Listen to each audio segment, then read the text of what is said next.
Moikka! Mä oon laulaja ja lauluntekijä Miisa Mei ja tervetuloa mun musiikkikanavalle. Mä oon tehnyt omia biisejä ihan lapsesta asti. Niitä biisejä on kertynyt aikamoinen määrä. Ja suurin osa tietenkin on nyt jäänyt ihan pöytälaatikkoon. Siellä voi olla oikeasti jotain potentiaalisia biisejä, joten mä ajattelin, että mä kaivelisin vähän mun biisivarastoja ja voisin yrittää tehdä uuden version jostain vanhasta biisistä. Ja tällä videolla sä pääset vähän mukaan tuohon prosessiin. Ennen kuin mennään videoon, jos sä haluat tukea mun kanavaa, niin paina tota alla olevaa subscribe-linkkiä. Ja pistä myös peukku ylös, jos tykkäät musiikkisisällöstä. Olisin tosi kiitollinen. Ja nyt mennään videoon. Mä oon käynyt mun vanhoja biisejä vähän läpi tässä mun koneella. Päädyin sellaiseen biisiin kuin Your Star. Mä oon ollut noin 17-vuotias, kun mä oon tehnyt tän biisin. Eli siitä on aikaa. Mun paitavalinta kertoo tästä biisistä, koska silloin lukioikäisenä mä aloin fanita Taylor Swiftia. Se oli mulle tosi iso inspiraation lähde kaikkeen biisin kirjoittamiseen. Tää biisi on sellainen, minkä mä oikeastaan kirjoitin kirjeeksi Taylor Swiftille. Mä muistan hyvin sen, kun mä oon tehnyt tämän biisin ja mitä mä oon ajatellut, että miksi mä oon kirjoittanut nämä sanat.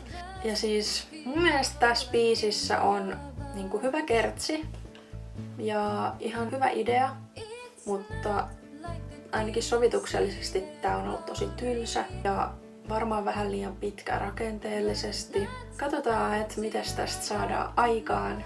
Mä alan tekemään tota trackia. Mä en oo siis mikään tuottaja, mutta mä oon tehnyt aika paljon demoja Logicilla, joten mä teen tän samalla tavalla kuin mä tekisin mun demot. Ja tästä ei siis tule mikään sellainen julkaisuvalmis biisi, vaan tästä tulee demo, mutta mä aion julkaista tän SoundCloudissa, joten te pääsette kyllä kuuntelemaan, mikä on lopputulos. Mulla on tästä hyvä fiilis. Okei, mä laitoin nyt tähän Logickiin valmiiksi muutaman pianoraidan, basson ja sitten tommosen valmiin rumpaliraidan. Varmaan monikaan ei allekirjoita noiden käyttöön, mutta musta ne on mun niin kun osaamistasolle, niin mä saan niistä oikeasti aika hyvin irti ja tulee myös hyviä ideoita välillä. Joten mä tykkään käyttää noita Logicin valmiita rumpaleita. Ja se, miksi mä laitoin nyt nämä, niin mä kuuntelin sitä mun vanhaa versioa ja mä haluan kuitenkin pitää sieltä elementtejä. Mä lähden niistä liikkeelle ja muokkaan myöhemmin. Mut ennen kuin mä pääsen tekemään tätä varsinaista sovitushommaa, niin mun pitää miettiä nyt, että onko tää mun vanha sävellaji vielä hyvä. Ja mä löysin tämmösen mun vanhan sointuvihon. Ja nämä menee D-duurissa, mutta toi on ehkä vähän korkea sävellaji, joten katsotaan, että olisiko joku muu parempi. Toi on kyllä ihan hyvä. I've seen the look in your, I've seen the look in your, oh you're a true star, you're a true star, 'cause you are so. Yllättävää, mutta mä päädyin nostaa tätä puolella sävellaskeleella eli S-duuriin, koska musta se jotenkin kuulosti, että se soundas parhaalta, joten mennään S-duurilla tänään.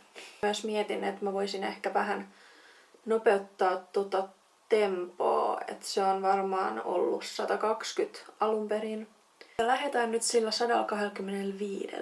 Mä lähdenkin tästä sanotuksesta ensin liikkeelle. Se tulee vähän vaikuttamaan tuohon rakenteeseen. Mä löysin vanhan tiedoston, mihin mä oon kirjoittanut nämä lyriksit, niin mä pääsen tästä hyvin muokkaamaan tähän suoraan. Tää oli kansiossa nimeltä Hyvät biisit.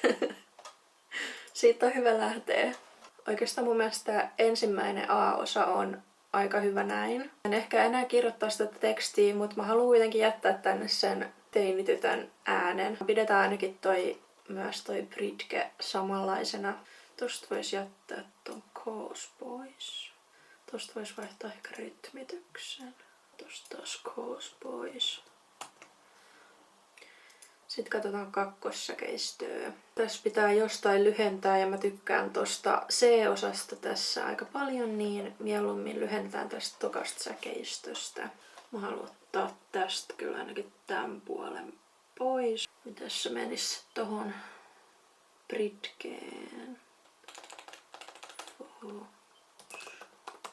Joo, toi on ihan hauska toi. Eka Spiritgas on I understand now ja sitten toka Spiritgas on you should understand now. Tykkään tosta ajatuksesta, että se on kiepautettu se sama laini silleen 2 eri näkökulmaa. Jälleen kerran en ehkä nykyään kirjoittaisi tällaista tekstiä, mutta mä edelleen käytän tämmöisiä samanlaisia keinoja. No niin, nyt mulla on lyriikat silleen kursittu kasaan. Nää jää aika samaksi kuin aikaisemminkin. Mä tykkään tarinasta, mikä tässä on, ja mä en halua sitä lähteä muuttamaan. Mä luulen, että isompi muutos tulee tuohon sovitukseen. Seuraavaksi mä rupeen tekemään bassoa ja pianokomppia. Niin, jos se jäi siis vielä epäselväksi, niin tämä on siis Taylor Swiftin fanipaita, jonka mä itse asiassa voitin viime vuonna Universal Musicin järjestämästä kilpailusta. Mä laitan tähän nyt pienen pätkän siitä, mitä mä sain äsken aikaiseksi. Toivottavasti tykkäät. Mä laitan vähän muistoja vuosien varrelta sitten kuvitukseksi, niin ei oo niin tylsää.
Toivottavasti tykkäsit. Jos sä haluat kuunnella koko biisin, niin tossa alhaalla on linkki. Se löytyy mun SoundCloudista. Kerro kommenteissa, että mitä tykkäsit. Haluatteko te lisää tämmösiä samanlaisia videoita? Mulla nimittäin riittää noita biisejä, mitä mä voisin tehdä. Näitä mä voin silleen julkaista kuitenkin tosi matalalla kynnyksellä, koska muuten ne jäis vaan tonne mun pöytälaatikkoon. Kiitos kun katsoit videon. Muista tilata kanava ja laita peukut ylös, jos tykkäsit. Nähdään ensi videossa. Moikka!